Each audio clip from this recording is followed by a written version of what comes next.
साथियों, जय हिंद, जय भारत। मैं मदन लाल आजाद, संस्थापक संयोजक ठगी पीड़ित जमाकर्ता परिवार और all India bike board taxi union, आज दिनांक 12 दिसंबर 2024 को आपके समक्ष प्रस्तुत हूं राजधानी दिल्ली से कुछ खास खबरें, खास समाचार आपको बताने के लिए, जो आपके जीवन से जुड़े हैं, आपके भुगतान, सुरक्षा, सम्मान, रोजगार, पुनर्वास से जुड़े हैं और साथ साथ भारत माता की ठग बेईमानों से, आजादी से भी जुड़े हुए हैं। इसलिए तमाम साथी पूरा वीडियो ध्यान से सुनेंगे, इसे ज्यादा से ज्यादा शेयर कर देंगे, लाइक करेंगे, कमेंट करेंगे और जिन साथियों ने अभी तक हमारे यूट्यूब चैनल को सब्सक्राइब नहीं किया है वो इसे सब्सक्राइब जरूर कर लेंगे, ताकि आपको घर बैठे अपडेट मिलती रहे। साथियों, तो खबरों के क्रम में साथियों, खबरें तो बहुत सारी हैं, लेकिन सबसे जो विहंगम दृश्य मुझे दिखाई दिया आज की खबर का, वो मैं आपको दिखाना चाहूंगा। हमारे भाग्य में नहीं था, हमारा सौभाग्य नहीं था कि हम उस विहंगम दृश्य को देख पाते या कर्नाटक जाके बेलगाम, जहां विधानसभा का सत्र आज से शुरू हुआ है, उसमें सम्मिलित हो पाते। नहीं हो पाए, वो हमारा दुर्भाग्य था। लेकिन आप सब वीडियो के माध्यम से देख लें, मैंने भी देखा है। चाहेंगे तो मैं इसे ऐड भी कर दूंगा, स्टेटस पर भी लगाऊंगा अलग से, कि हमारे कर्नाटक के ठगी पीड़ित जमाकर्ता परिवारों ने किस तरह से, कितना जबरदस्त ढंग से आज विधानसभा का घेराव किया है। मैं उम्मीद करता हूं कि 18 दिसंबर को उत्तर प्रदेश के साथी भी इसी तरह से लखनऊ पहुंचकर विधानसभा का घेराव करेंगे, ताकि जैसे कर्नाटक में हुआ है कि सरकार का कैबिनेट मिनिस्टर खुद हमारे साथियों के बीच में आए और उनको आश्वासन दे करके गए, बुला के गए कि आप रात को मेरे पास आइए, मैं आपको मुख्यमंत्री के पास लेकर के चलूंगा और सबका भुगतान कराऊंगा, जितने भी कर्नाटक के ठगी पीड़ित हैं। तो बड़ी खबर है ये, और इस विहंगम दृश्य को भी देखें, ताकि आपकी तबीयत बाग बाग हो जाए, आपको हौसला आए इस लड़ाई को लड़ने का, और आपके मन में ये भरोसा पैदा हो कि अब संसार की कोई भी ताकत आपका भुगतान, सुरक्षा, सम्मान नहीं रोक सकती। हिंदुस्तान भी ठगमुक्त, बेईमान रहित राष्ट्र राज्य बनेगा। देखें साथियों।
तो देखा साथियों आपने किस तरह से हमारे प्रदेश अध्यक्ष आदरणीय अप्पा साहब बुगाड़े कर्नाटक और उनके साथियों ने कर्नाटक विधानसभा के सत्र के पहले दिन ही विधानसभा का घेराव किया और एक बड़ी विजय, सफलता प्राप्त की कर्नाटक के ठगी पीड़ितों के भुगतान के संदर्भ में और वहां एजेंट साथियों को उत्पीड़न से बचाने के मामले में। आप भी तमाम साथी ऐसा ही करेंगे तो निश्चित रूप से सबका भुगतान भी हो जाएगा, सबको सुरक्षा, सम्मान भी मिल जाएगा, और जैसा ख्वाब हमने देखा है कि हिंदुस्तान ठगमुक्त, बेईमान रहित राष्ट्र राज्य के रूप में भी स्थापित होगा, वो भी पूरा हो जाएगा। तो 18 दिसंबर को तमाम साथी उत्तर प्रदेश वाले लखनऊ पधारेंगे और उसके बाद अगला कार्यक्रम छत्तीसगढ़ का होना है। वो 2 कार्यक्रम और हैं बीच में, राजस्थान के भरतपुर का है, शायद 23 का, और 24 का करौली का है। वहां भी हम साथियों को जागरूक करने के लिए पहुंच रहे हैं, उनको शोषण और उत्पीड़न से बचाने के लिए, उन सब का भुगतान कराने के लिए। तो मैं तमाम साथियों से अनुरोध करूंगा कि जो भरतपुर और करौली के साथी हों वो भरतपुर और करौली वाले कार्यक्रमों में आएं, और जो उत्तर प्रदेश के साथी हैं वो 18 दिसंबर को लखनऊ इको गार्डन, पुरानी जेल थी जहां, जेल रोड, वहां पर पहुंचेंगे यूपी विधानसभा का घेराव करने और यूपी के तमाम ठगी पीड़ितों का भुगतान कराने, और साथ साथ उत्तर प्रदेश के तमाम एजेंट साथियों को सुरक्षा, सम्मान, रोजगार, पुनर्वास की गारंटी का अधिकार दिलाने के लिए। बहुत सारे साथियों ने आज ट्रेन के टिकट भेजे हैं मुझे, सैकड़ों की तादाद में, ललितपुर से, अलीगढ़ से, बुलंदशहर से, और आपका क्या बोलते हैं, प्रयागराज से, वाराणसी से तमाम साथी पहुंच रहे हैं। तो जो अभी तक जिनको खबर नहीं है उन तक भी इस खबर को पहुंचाएं, इस वीडियो को शेयर कर करके, ताकि उत्तर प्रदेश में 18 दिसंबर को उत्तर प्रदेश की राजधानी लखनऊ में 20,000 से ज्यादा भीड़ हो। परमिशन का लेटर भी मैंने डाल दिया है, परमिशन भी है आपकी, कोई घबराने की बात नहीं है किसी साथी को कि किसी पे कोई लाठी गोली डंडा पानी चल जाएगा। या आपको हमारे जो जिला अध्यक्ष हैं लखनऊ के, जगदीश मौर्य साहब, उन्होंने परमिशन करा ली है आपके कार्यक्रम की। वैसे तो खैर हम परमिशन वाले नहीं हैं, हम तो केवल इंफॉर्मेशन देते हैं, लेकिन उन्होंने परमिशन भी करवा ली है। तो सब साथी बिना किसी डर के, भय के 18 दिसंबर को साथियों लखनऊ पहुंचेंगे। और एक खबर और है, आज ग्वालियर से आई है। एक ठग को 10 साल की सश्रम कारावास सजा हुई है और 21 लाख 1 रुपए का उस पर जुर्माना भी लगाया गया है। और ये कंपनी थी साथियों RBN इंफ्रास्ट्रक्चर लिमिटेड कंपनी। इसके थे कैलाश साहू था कोई, और भी लोग थे जो डबल पैसा करने का झांसा देकर पॉन्जी स्कीम चलाकर लोगों का पैसा इन्होंने हड़पा था। तो इनको ग्वालियर की एक विशेष अदालत ने, जो वहां के PID एक्ट की अदालत है, उसने ये सजा सुनाई है साथियों।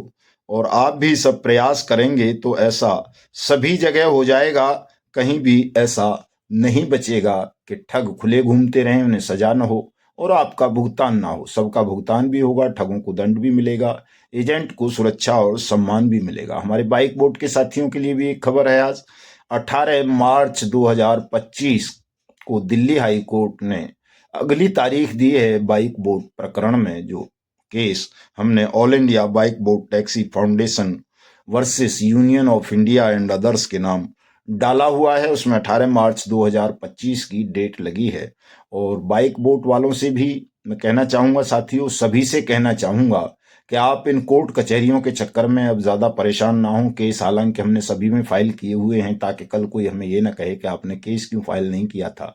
चाहे सुप्रीम कोर्ट का मामला हो या हाई कोर्ट का, हमने सभी जगह फाइल किए हुए हैं। लेकिन साथियों, भुगतान आपका तभी होगा जब आप कर्नाटक की तर्ज पर विशाल जनमत तैयार करेंगे और PID एक्ट और बट्स एक्ट 2019 के इम्प्लीमेंटेशन की मांग करेंगे। अगर बट्स एक्ट 2019 हम पूरे देश में लागू करवा लेते हैं, क्रियान्वित करवा लेते हैं, सॉरी लागू तो है ही, तो निश्चित रूप से देश के तमाम ठगी पीड़ितों का भुगतान हो जाएगा।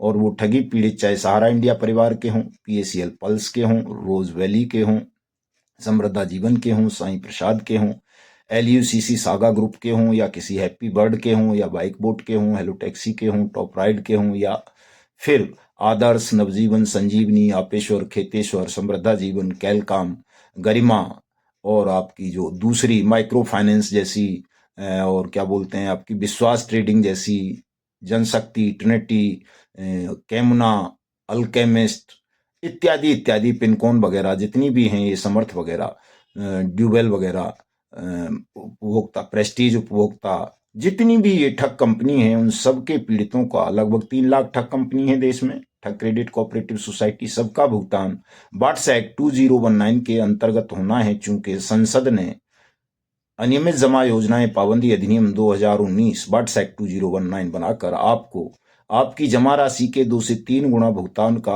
अधिकार दिया है। इसलिए तमाम साथी इस अधिकार का प्रयोग करें और किसी भी CRC, supreme court, high court, NCLT, SEBI, liquidator इत्यादि के झांसे में ना आए।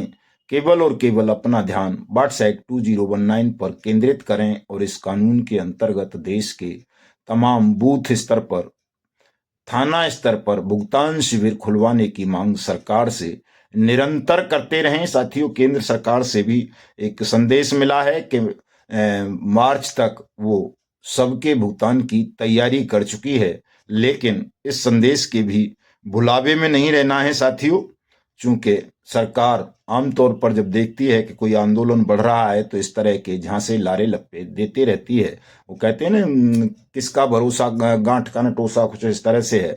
तो पैसा जब आपके खाते में आ जाए, आपकी पॉकेट में आ जाए, तभी विश्वास करना सरकार की बात पर, अन्यथा इस लड़ाई को निरंतर जारी रखना, तभी बात बनेगी। और अगला कार्यक्रम हमारा विधानसभा घेराव का छत्तीसगढ़ में होने जा रहा है। छत्तीसगढ़ के साथी भी पूरी तैयारी कर रहे हैं और जोरदार ढंग से छत्तीसगढ़ की विधानसभा को घेरेंगे। डेट अभी उन्होंने क्लियर नहीं की है, जल्दी ही डेट क्लियर हो जाएगी। मैं देश के तमाम राज्यों के नागरिकों से अनुरोध करूंगा कि मार्च से पहले पहले साथियों, आप अपने अपने राज्य की विधानसभाओं के घेराव का कार्यक्रम बना लें और कम से कम 10-10 हजार साथी उन कार्यक्रमों में सम्मिलित होने चाहिए, ताकि विधानसभाओं में बैठे गिद्धों को, सरकारों को ये पता चल सके कि अब अगर उन्होंने भुगतान नहीं किया तो 1 मई 2025 को भारत में संपूर्ण क्रांति ये ठगी पीड़ित जमाकर्ता परिवार तप जप कर देगा और सबका अंत सुनिश्चित कर देगा ठग और बेईमानों का। कल्पतरू के मामले में भी खबर है, 1,000 करोड़ रुपए की मनी लॉन्ड्रिंग वाला जो केस है उसमें चार्जशीट फाइल कर दी है पीएमएलए कोर्ट में ईडी ने। और ऐसे ही एक और खबर है साथियों, वो है उसके संदर्भ में क्या बोलते हैं अपना, मेहुल चौकसी की प्रॉपर्टी को भी सीज करके नीलाम करके पीड़ितों को देने का काम शुरू हो गया है। आदर्श के मामले में ईडी ने बहुत बड़ी कार्रवाई शुरू कर दी है, 135 करोड़ की संपत्ति को जब्त कर लिया है। साइंस सिटी के मामले में भी कार्रवाई आगे बढ़ गई है, उसकी संपत्ति नीलाम करने की तैयारियां कर ली हैं। और एक खबर और थी, वो पता नहीं कहाँ गायब हो गई साथियों, वो जेबीजी बहुत पुरानी 2000 से पहले की भी वो है, 2000 साल जब शुरू हुआ था कंपनी, काफी पुरानी, मर गए वो रामविलास पासवान केंद्रीय मंत्री हुआ करते थे, इसके वास्तविक मालिक उनकी ये कंपनी थी। और उसकी संपत्तियों को भी नीलाम करके निवेशकों का पैसा वापस करने की तैयारी कर ली है सरकार ने। तो ऐसी तैयारियां बहुत सारी चल रही हैं, लेकिन सवाल यह है कि क्या लोगों के खातों में पैसा आना शुरू हो जाएगा बिना बट्स एक्ट 2019 के इम्प्लीमेंटेशन के? संभवतः नहीं होगा साथियों, चाहे कितने भी सुप्रीम कोर्ट के आदेश आ जाएं, कितने भी हाई कोर्ट के आ जाएं, कितने भी एनसीएलटी के, कितने भी कंज्यूमर कोर्ट के, सरकार कितने ही सीआरसी पोर्टल खोल दे, कितने ही सेबी पोर्टल बना दे और कितने ही लिक्विडेटर अपॉइंट कर दे, फिर भी पैसा नहीं आएगा। ये जो खबरें आती हैं ये केवल इस वजह से आती हैं कि सरकार को पता है कि बट्स एक्ट 2019 को लेकर ठगी पीड़ित जमाकर्ता परिवार तपजप ने पूरे देश में आंदोलन कर रखा है। 1 सितंबर से तो अनिश्चितकालीन असहयोग आंदोलन है और लगातार ये संख्या इनकी बढ़ती जा रही है, जनमत पैदा होता जा रहा है। अगर जनमत पैदा हो गया तो बट्स एक्ट का इम्प्लीमेंटेशन करके सबकी जमा राशि का 2 से 3 गुना पैसा उन्हें उनके जिला, तहसील, थाना और बूथ स्तर पर देना पड़ेगा। और साथ साथ अगर ठगों को दंड मिला इस एक्ट के अंतर्गत तो संसद और विधानसभाओं में बैठे हुए 90% लोग जेलों में नजर आएंगे।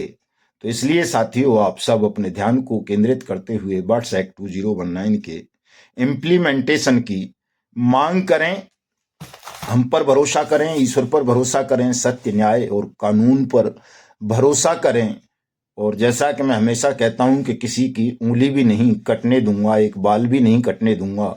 जो मेरे मार्ग पर चलेंगे, मेरे बताए रास्ते पर चलेंगे, निश्चित रूप से उन सबको विजय श्री मिलेगी साथियों। क्योंकि आप हमसे परिचित नहीं हैं, हम आपसे परिचित नहीं हैं ठीक से, मतलब कोई रिश्तेदारी नहीं है, कोई खून का रिलेशन नहीं है हमारा आपका, लेकिन फिर भी हमारा काम ही ऐसा है कि हम तो अनजान के मान के लिए भी अपने प्राण न्यौछावर करने को हमेशा तैयार रहते हैं। आप सबके लिए भी, जो भी कहीं भी किसी भी ठगी का, छल का, धोखाधड़ी का, शोषण का, उत्पीड़न का शिकार हुए हैं, उनके लिए, उनको न्याय दिलाने के लिए हमारे प्राणों का भी बलिदान हो तो हो जाए। हमें खुशी होगी कि हम आप सबके लिए लड़ते लड़ते मर गए, लेकिन मरेंगे भी नहीं। ये भी बात ठीक है कि कोई ऐसा सोचता है कि हम मर जाएं, तो मरेंगे नहीं। जीतने से पहले आपको सबको विजय दिलाएंगे, पहले आपका काम करवाएंगे, उसके बाद मरने मराने की बात देखी जाएगी। तो तमाम साथी बिल्कुल भयमुक्त हो जाएं। जिन साथियों के खिलाफ मुकदमे दर्ज हो गए हैं ठगी प्रकरणों को लेकर के, एजेंट साथियों के खिलाफ खासतौर से, वो भी निश्चिंत रहें। इसमें कहीं किसी को कोई ऐसी बड़ी सजा नहीं होगी जिससे बचा ना जा सके, चूंकि तमाम मामले झूठे हैं, ये सब वापस होंगे। आप हिम्मत ना हारें, कोई भी साथी आत्महत्या जैसा कदम बिल्कुल ना उठाएं। कहीं भी कोई भी आपका शोषण उत्पीड़न नहीं कर पाएगा, निश्चित रूप से आप बच जाएंगे तमाम साथी। और जो साथी जिनके घरों में शादियां थीं या कुछ था, जो ठगी प्रकरणों का शिकार बनकर अपनी जमा पूंजी जमा लुटा बैठे, बुजुर्ग थे, पेंशन ही जिनका सहारा थी, या पीएफ या ईपीएफ या जीपीएफ, तो वो साथी भी निश्चिंत हो जाएं। बुजुर्ग बार भी आपका पैसा भी निश्चित रूप से मिलेगा। आप केवल अपना आशीर्वाद बनाए रखें। और ये जो लड़ाई हमने राष्ट्रव्यापी स्तर पर शुरू की है, इसमें निरंतरता सुनिश्चित करें, चूंकि ये राष्ट्रव्यापी कार्यक्रम है और हमें इसके लिए एक विशाल धनराशि की आवश्यकता भी है। राज्य कार्यकारिणियों को भी, राष्ट्रीय कार्यकारिणी को भी, जिला कार्यकारिणियों को भी, तहसील कार्यकारिणियों को भी और बूथ कार्यकारिणियों को भी। तो तमाम साथी इसमें अपना अपना आर्थिक सहयोग भी अवश्य प्रदान करें, चूंकि हम किसी धन पशु से, पॉलिटिकल पार्टी से या माफिया से या ठगों से कोई पैसा नहीं लेते हैं, कोई चंदा नहीं लेते हैं। ये लड़ाई हमारी देश के तमाम 42 करोड़ से ज्यादा ठगी पीड़ितों के लिए है, 2 करोड़ से ज्यादा एजेंट साथियों के लिए है। तो आप ही इसमें अपना अमूल्य योगदान दें, ताकि हम आपकी और अपने बचनों के मान की रक्षा कर सकें। आज फेसबुक लाइव नहीं रहूंगा, लेकिन फेसबुक आईडी मदन लाल आजाद के नाम से है मेरी, उसको फॉलो कर लें। युगांतर न्यूज के नाम से हमारा ट्विटर हैंडल है, उसको भी फॉलो कर लें तमाम साथी। चूंकि रात को अगर समय मिला तो 2-3 घंटे रात को 9 बजे से लेकर 11 बजे तक कम से कम ट्विटर पर ट्विटर वार चलाएंगे। बर्ड्स एक्ट को वायरल करवाने के लिए तमाम साथी उसमें सम्मिलित होंगे। ज्यादा से ज्यादा साथी मेरी ट्वीट्स को रीट्वीट करेंगे, अपने ट्वीट भी करें, हैशटैग उसमें बर्ड्स एक्ट 2019 जरूर लगा दें, ताकि सरकार को पता चल सके कि हम किसी झांसे में नहीं आ रहे हैं, बल्कि बर्ड्स एक्ट पर आज भी अड़िग हैं उसके क्रियान्वयन पर। और उसको क्रियान्वित सरकार ने नहीं किया, सबका भुगतान नहीं किया, तो निश्चित रूप से हम इस बेईमान और ठग साम्राज्य को 1 मई 2025 को जमींदोज कर देंगे। तो मिलता हूं रात को ट्विटर हैंडल एक्स युगांतर न्यूज पर। आप सबके साथ मिलकर इस लड़ाई को लड़ेंगे, जीतेंगे। जय हिंद, जय भारत साथियों।